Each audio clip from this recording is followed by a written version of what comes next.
먼저 하나님의 말씀 여호수아 2장 1절로 3절을 봉독하겠습니다.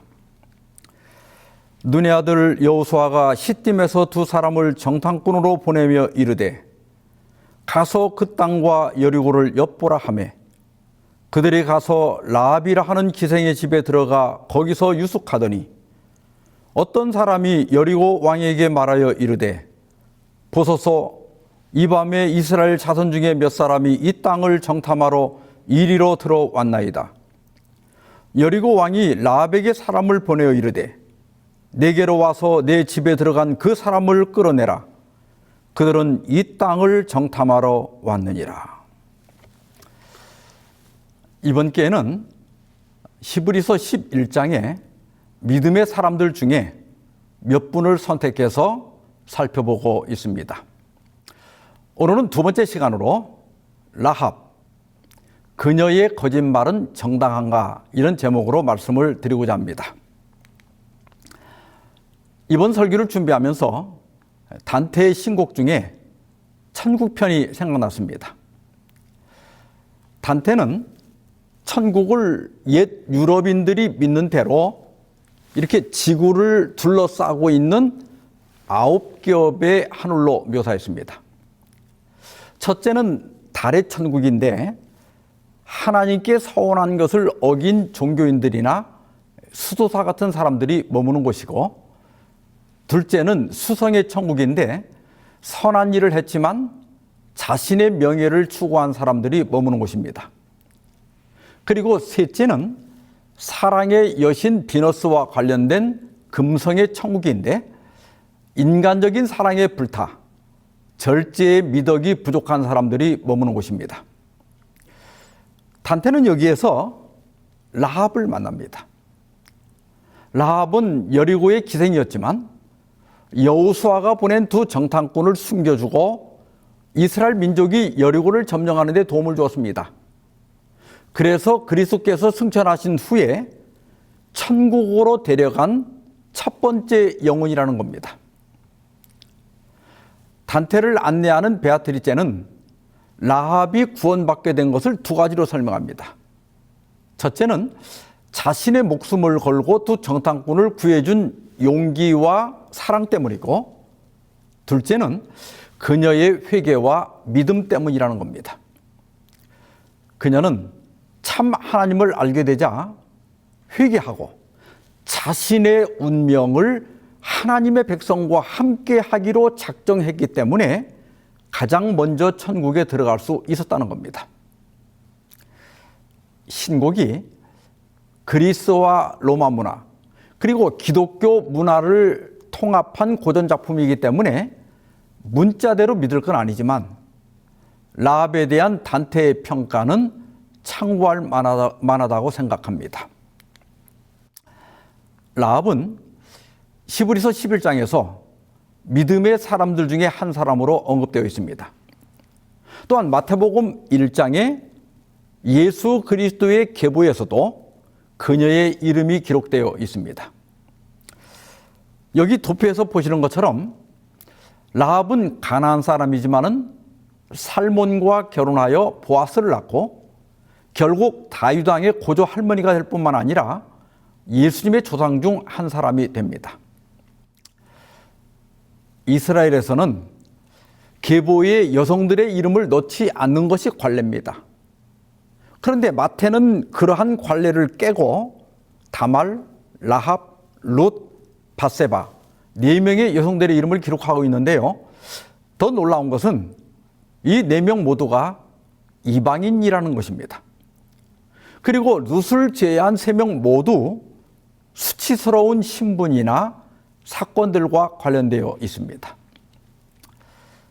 별로 명예로운 것도 아닌데 마태는 왜 이들의 이름을 넣었을까? 우리 주석은 그 이유를 두 가지로 설명합니다. 첫째는 예수님은 유대인뿐만 아니라 이방인에게도 속해 있다는 것과, 둘째는 버림받고 멸시받은 사람들에 대한 따뜻한 배려로 그렇게 한 것이라고 설명하고 있습니다. 오늘 우리가 여호수아 2장을 다 살펴보고 나면 베드로가 고넬료에게 한 말에 그 요점이 정리되어 있다는 것을 깨닫게 될 겁니다. 베드로가 입을 열어 말하되 내가 참으로 하나님은 사람의 외모를 보지 아니하시고 각 나라 중 하나님을 경외하며 의를 행하는 사람은 다 받으시는 줄 깨달았도다. 첫째, 하나님은 외모를 보지 않는다. 출신이 어떻든, 신분이 어떻든, 과거가 어떻든, 국적이 어떻든, 사회적 지위가 어떻든 하나님은 그런 거 보지 않습니다.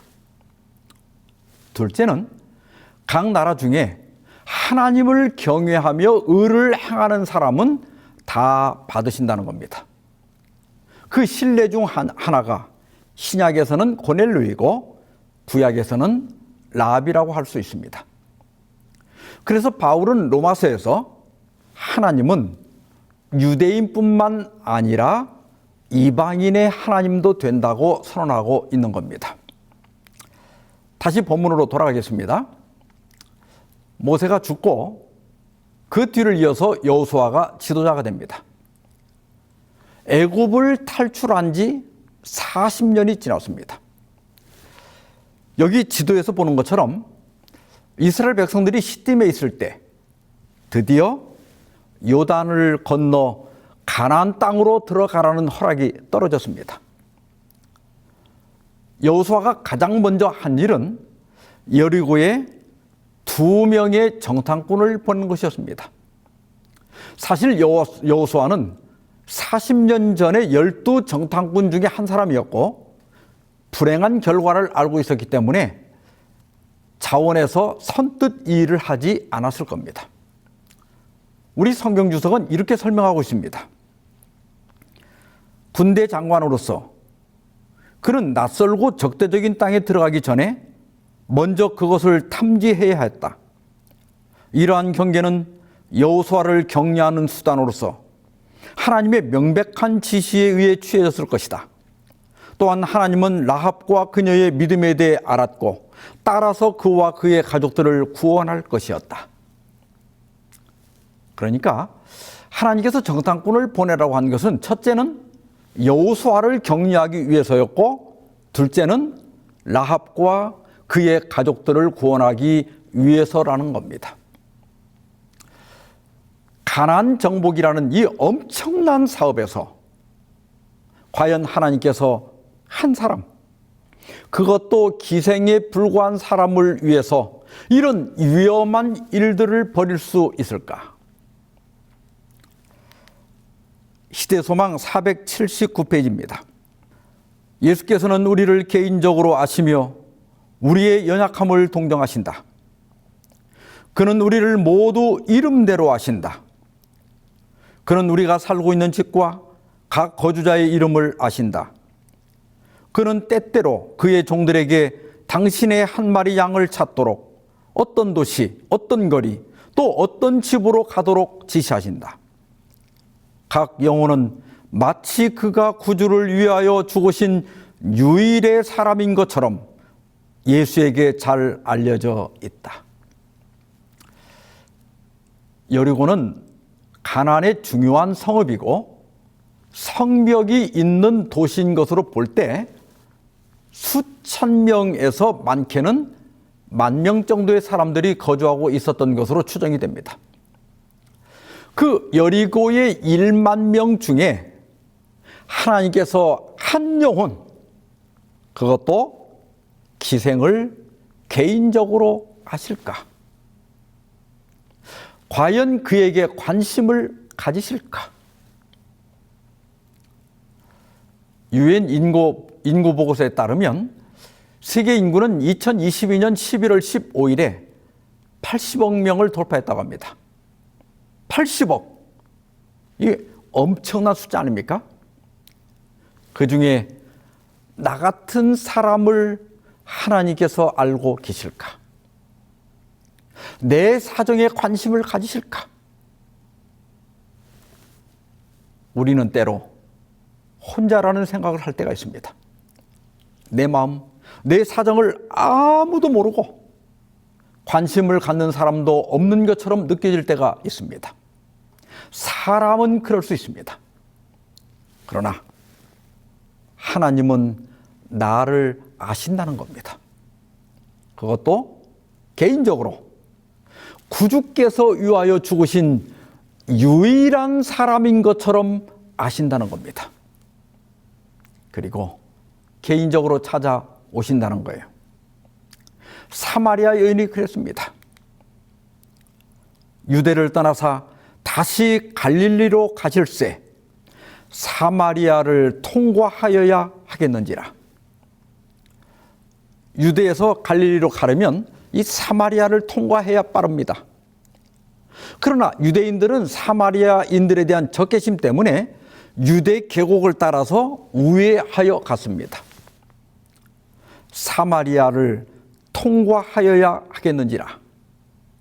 이 말은 예수께서 일부러 가신 것을 암시합니다. 예수님은 사마리아인, 거기다 죄 많은 한 여인을 찾아가셨습니다. 그녀는 어쩔 수 없이 죄된 삶을 살고 있었지만 그러나 생수를 갈망하는 여인이었습니다. 예수님은 그녀를 만나시고 영원히 목마르지 않을 생수를 주시고 새로운 삶을 살게 하셨습니다. 12년 동안이나 혈루증을 앓던 여인도 마찬가지입니다. 당시 혈루증은 죄의 징벌로 여겼고 의식적으로 부정했습니다. 따라서 신체 접촉은 물론 소지품만 만져도 부정하게 됩니다. 따라서 그들은 사회로부터 격리되었고 종교 활동에 참여할 수도 없었고 예루살렘 성전에 들어갈 수도 없었습니다. 이 여인은 병을 치료하기 위해서 이름난 의사도 만났고 온갖 좋다는 약을 다 써봤지만은 돈만 날리고 말았습니다. 그런데 놀라운 소식을 듣게 됩니다. 예수님께 가면 어떤 병이든 고칠 수 있다는 겁니다. 예수님을 찾아갔지만 사람들이 너무 많아 다가갈 수가 없었습니다. 성경에는 이 여인이 예수님 뒤로 와서 옷자락을 만졌다고 되어 있지만 시대의 소망에서는 놀라운 비밀을 알려줍니다. 그 여자는 허약하고 괴로운 중에도 예수께서 가르치시는 해변에 나와서 군중들을 뚫고 들어가려고 노력하였으나 수포로 돌아갔다. 그 여자는 다시 레위 마태의 집에서 예수를 따랐으나 여전히 예수께 가까이 나갈 수 없었다.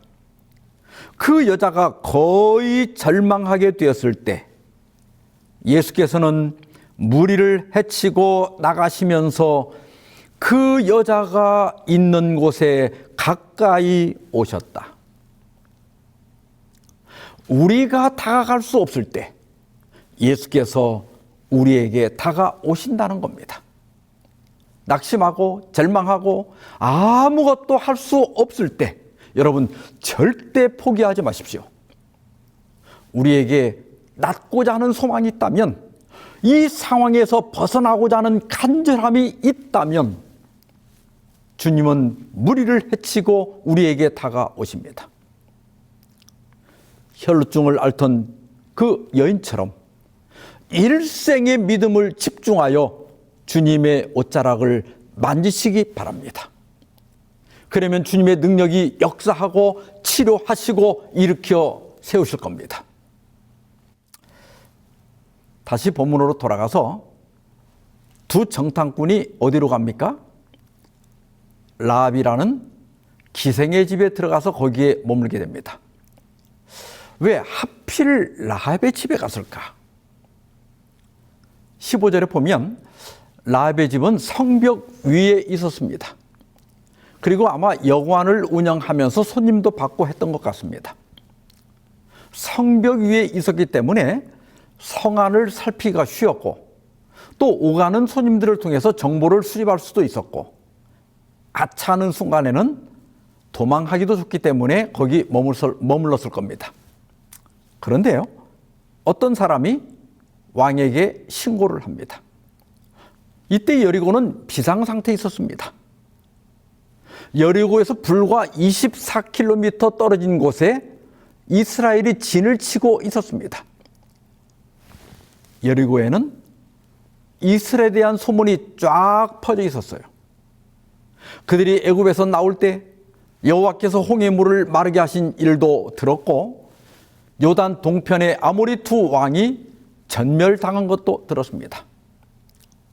라합이 말한 대로 여리고 사람들은 마음이 녹았고 정신을 잃을 정도였습니다. 정탐꾼들은 밤에 은밀히 잠입했지만 어떤 사람에게 발각되고 말았습니다.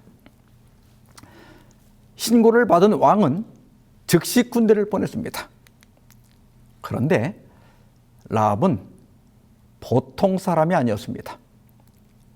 그녀는 이 낯선 사람들의 복장이나 말투에서 이스라엘 정탐꾼이라는 것을 눈치챘습니다. 그리고 만일의 사태를 대비해서 미리 조치를 취했습니다. 여호수아 2장에서는 4절과 6절에서 두 번이나 이미 숨겼다고 말하고 있습니다. 그녀는 정탐꾼들을 손님방이 아니라 지붕 위에 널어놓은 아마대 그 밑에 숨겼습니다. 왕의 군사들이 와서 정탐꾼들을 끌어내라고 하니까 뭐라고 합니까? 과연 그 사람들이 내게 왔었으나 그들이 어디에서 왔는지 나는 알지 못하였고, 그 사람들이 어두워 성문을 닫을 때쯤 되어 나갔으니 어디로 갔는지 내가 알지 못하나 급히 따라가라. 그리하면 그들을 따라잡으리라. 지금 라합이 뭐 하고 있는 겁니까? 거짓말을 하고 있는 겁니다. 이것이 과연 정당한가? 또한 여리고 입장에서 본다면 라합은 동족을 배반한 사람입니다. 라합은 왜 이렇게 했을까요? 라합의 행위를 어떻게 봐야 합니까? 히브리서 11장 31절입니다. 믿음으로 기생 라합은 정탐꾼을 평안히 영접하였으므로 순종하지 아니한 자와 함께 멸망하지 아니하였도다. 히브리 기자는 왜 그렇게 했다고 합니까? 믿음으로. 라합이 믿음으로 이스라엘 정탐꾼들을 숨겨주었기 때문에 멸망하지 않고 구원을 받았다는 겁니다. 여기서 말한 믿음이란 무엇일까요? 어떤 믿음이 라합을 구원한 것일까요? 첫째, 라합은 두 정탐꾼에게 이렇게 말합니다. 여호와께서 이 땅을 너희에게 주신 줄을 내가 아노라. 여러분, 이것은 선지자들의 언어입니다. 라합은 선지자들의 언어를 사용하여 마치 약속이 이미 성취된 것처럼 말하고 있습니다. 라합은 하나님께서 가나안 사람들을 심판하시고 이스라엘에게 이 땅을 주실 것을 확신했습니다. 이것은 믿음의 언어였고, 이 믿음은 여호수아와 이스라엘 백성들에게 꼭 필요한 격려였고, 결국 라합과 그의 가족들을 구원했습니다. 야고보서 1장 6절 7절입니다. 오직 믿음으로 구하고 조금도 의심하지 말라. 의심하는 자는 마치 바람에 밀려 요동하는 바다 물결 같으니 이런 사람은 무엇이든지 주께 얻기를 생각하지 말라. 아무리 간절한 기도라도 믿음이 없는 기도는 헛된 기도입니다. 예수님도 무엇이든지 기도하고 구하는 것은 받은 줄로 믿으라고 말씀하셨습니다. 라합을 구원한 믿음이 바로 이런 믿음입니다. 여호와께서 이 땅을 너에게 주신 줄을 내가 아노라. 주실 줄을 아노라가 아닙니다. 주신 줄을 아노라.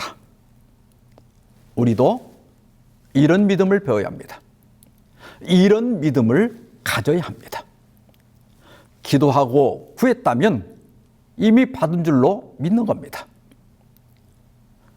구원을 받을 수도 있는 것이 아니라 이미 받았고, 영생을 얻을 수도 있는 것이 아니라 이미 얻은 겁니다. 이런 믿음이 우리를 구원하는 것입니다. 라합의 두 번째 믿음은 여호와를 섬기기로 선택한 겁니다. 너희 하나님 여호와는 위로는 하늘에서도 아래로는 땅에서도 하나님이시니라. 여리고 사람들은 이스라엘의 하나님에 대하여 들었습니다. 그들은 하나님께서 하신 일을 듣고 무서워 떨었습니다. 그러나 하나님을 섬기기로 선택하지는 않았습니다. 그러나 라합은 위로는 하늘에서도 아래로는 땅에서도 하나님이신 여호와를 인정했고 섬기기로 선택했습니다. 이것은 여호수아가 세겜에서 이스라엘 백성들에게 마지막 고별 설교를 하면서 고백한 신앙과 똑같은 것입니다. 만일 여호와를 섬기는 것이 너에게 좋지 않게 보이거든 너희 조상들이 강 저쪽에서 섬기던 신들이든지 또는 너희가 거주하는 땅에 있는 아모리 족속의 신들이든지 너희가 섬길 자를 오늘 택하라. 오직 나와 내 집은 여호와를 섬기겠노라.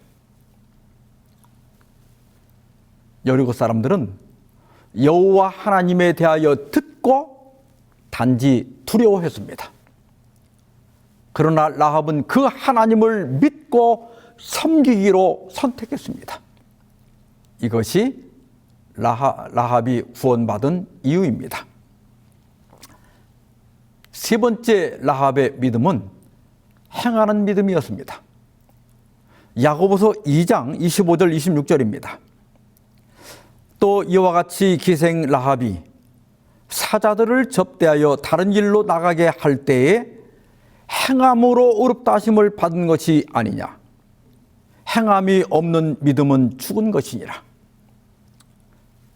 야고보는 행함이 따르는 참된 믿음에 대해 설명하면서 경건함으로 유명한 아브라함과 부도덕함으로 유명한 라합을 예로 듭니다. 아브라함은 존경받는 신앙인이었고 라합은 멸시받는 이방인이었습니다. 그러나 둘 다 똑같이 행함으로 역사하는 믿음으로 의롭다함을 받았습니다. 여러분, 단지 믿는 것으로 충분하지 않습니다. 믿는 대로 행하는 것이 중요합니다. 정탐꾼을 숨겨주는 것은 목숨을 거는 일이었습니다. 그러나 라합은 행함으로 믿음을 나타냈습니다. 정탐꾼들을 숨겨줬고 또 탈출시켰습니다. 이것이 라합이 구원받은 이유입니다. 라합은 기생이었기 때문에 구원받은 것이 아니라 기생이었음에도 불구하고 구원을 받은 겁니다. 라합은 거짓말을 했기 때문에 구원을 받은 것이 아니라 거짓말을 했음에도 불구하고 구원을 받은 겁니다. 왜냐하면 믿었고 그 믿음을 행함으로 나타냈기 때문에 의롭다함을 받았고 의롭다함을 받았기 때문에 구원을 받은 겁니다. 우리가 재림신앙 안에 있기 때문에 구원을 받는 것이 아니라 재림신앙대로 살기 때문에 구원을 받을 것입니다. 진리를 믿는 것도 중요하지만 진리대로 사는 것이 더 중요합니다. 왜냐하면 행함으로 믿음이 온전해지기 때문입니다. 요즘은 말씀이 넘쳐나는 시대입니다. 원하는 목사님의 설교를 얼마든지 들을 수 있고 좋은 책도 얼마든지 구할 수 있습니다. 그런데 지식이 늘어나는 만큼 믿음이 증가하는 만큼 품성이 변하고 말투가 변하고 인간관계가 변하고 품행이 달라지는가 하는 거예요. 야고보는 행함이 없는 믿음은 그 자체가 죽은 것이라, 다시 말해 행함이 없는 믿음은 우리를 구원할 수 없다고 단언합니다. 라합은 비록 천한 신분을 가지고 있었지만 믿음을 행함으로 실천했기 때문에 구원을 얻은 것입니다. 다시 본문으로 돌아가서 라합은 정탐꾼들을 탈출시키기 전에 두 가지 이야기를 합니다. 첫째는 왕의 군사들이 당신들을 쫓고 있을 테니 사흘 동안 산에 숨어 있다가 돌아가시오. 둘째는 내가 당신들을 선대했으니 당신들도 내 아버지 집을 선대하도록 하나님께 맹세하고 증표를 달라고 요청합니다.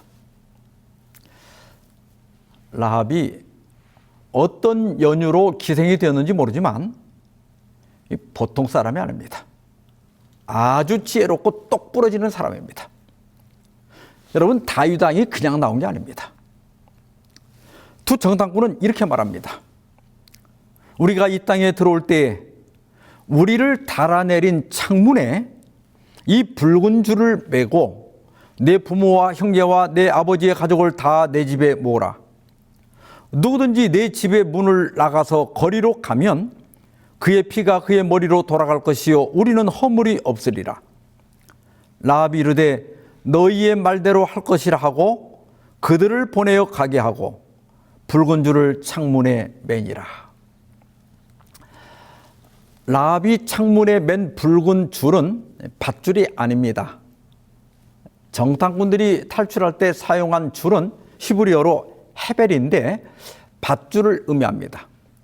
그런데 만약에 그 밧줄을 창문에 이렇게 매달아 놓는다면 그것이 정탐꾼들을 탈출시킨 증거가 되겠죠. 여기 히브리 원문에 보면 라합이 자기 집을 표시하기 위해서 창문에 맨 줄은 티크와입니다. 티크와는 삼배로 만든 실뭉치를 의미합니다. 이것은 라합이 팔던 것이라서 별 의심을 받지 않았을 겁니다. 라합은 창문에 줄을 달아 정탐꾼들을 탈출시킵니다. 정탐꾼들은 라합의 말대로 왕의 군사들이 돌아갈 때까지 사흘 동안 산에 숨어 있다가 요단강을 건너서 무사히 여호수아에게 돌아갑니다. 그리고 이렇게 보고합니다. 그들이 겪은 모든 일을 고하고 또 여호수아에게 이르되 진실로 여호와께서 그 온 땅을 우리 손에 주셨으므로 그 땅의 모든 주민이 우리 앞에서 간담이 녹더이다. 라합이 전해준 이 정보는 여호수아와 이스라엘 백성들에게 큰 격려와 용기가 되었고 그들은 마침내 요단강을 건너 여리고를 함락시킵니다.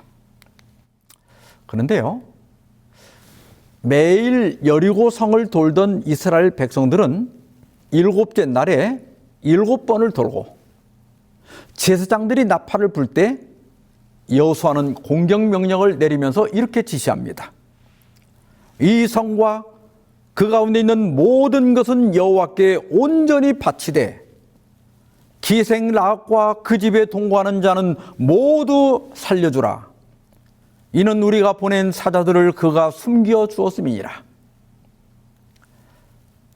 이날 라합은 정탐꾼들의 지시대로 가족들을 모두 자기 집에 모았습니다. 마치 노아가 그의 가족들을 방주 안에 모아 구원한 것처럼 붉은 줄을 매단 라합의 집은 구원의 방주가 되었습니다. 여호수아 6장 25절입니다. 여호수아가 기생 라합과 그의 아버지의 가족과 그에게 속한 모든 것을 살렸으므로 그가 오늘까지 이스라엘 중에 거주하였으니 이는 여호수아가 여리고를 정탐하려고 보낸 사자들을 숨겼음이더라. 이렇게 해서 라합과 그의 가족들은 이스라엘 백성의 일원이 되었고, 처음에 말한 대로 유다의 족장 살몬과 결혼하여 다윗의 조상이 되었고, 또한 예수님의 족보에도 그 이름이 오르게 됩니다. 초대교회 교부인 오리게는 라합의 가족들이 오직 집안에 있을 때만 구원이 약속된 것처럼 그리스도의 피를 통한 구원은 오직 교회 안에서만 발견될 수 있다고 했습니다. 그래서 우리는 마지막 때까지 교회에 모여야 합니다. 성경은 이 모든 것이 두 정탐꾼을 숨겼기 때문이라고 단순하게 기록하고 있지만, 그 이면에는 라합의 믿음과 회개와 선택과 행함이 있었기 때문입니다. 오늘 말씀을 주면서 라합에게서 배울 세 가지 교훈을 정리하고 마치겠습니다. 첫째, 큰 죄가 회개의 장애물은 아니라는 것입니다. 우리의 죄가 아무리 크다 하더라도 그리스도의 보혈이 씻지 못할 죄는 없습니다.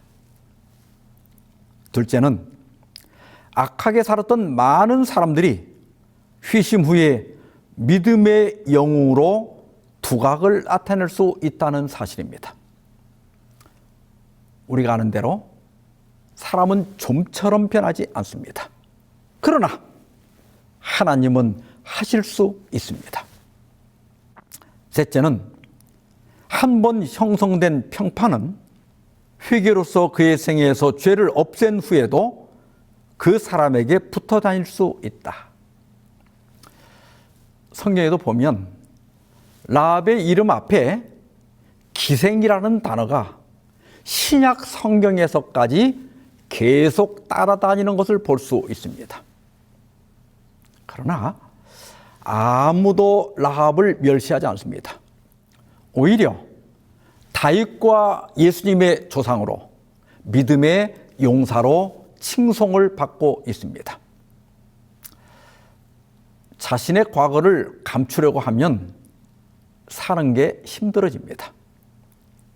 과거가 어떻든 지금 잘 살고 있으면 되는 겁니다. 혹 과거 때문에 스트레스를 받는 분들이 있다면 이 말씀에서 위로와 용기를 얻으시기 바랍니다. 그런즉 누구든지 그리스도 안에 있으면 새로운 피조물이라. 이전 것은 지나갔으니 보라 새 것이 되었도다. 기도하십시다. 자비로운 주님, 과거를 보지 않으시고 연약하고 낙심하고 외로운 사람들을 개인적으로 아시며 동정하시며 친히 찾아오셔서 치료하시고 일으켜 세워주시는 그 사랑 참으로 감사합니다. 라합을 천한 신분에도 불구하고 주의 자녀 삼아주시고 거짓말을 했음에도 불구하고 구원하신 주님, 같은 사랑으로 저희를 받아 주시옵소서. 라합을 가나안의 기생의 신분에서 다윗과 그리스도의 조상이 되게 하시고 믿음의 용사가 되게 하신 것처럼 저희들의 이름 또한 주의 책에서 흐려지지 않게 하시고 영원히 주의 백성으로 살게 하여 주시옵소서. 이 모든 말씀을 우리 주 예수님의 이름으로 기도하옵나이다. 아멘.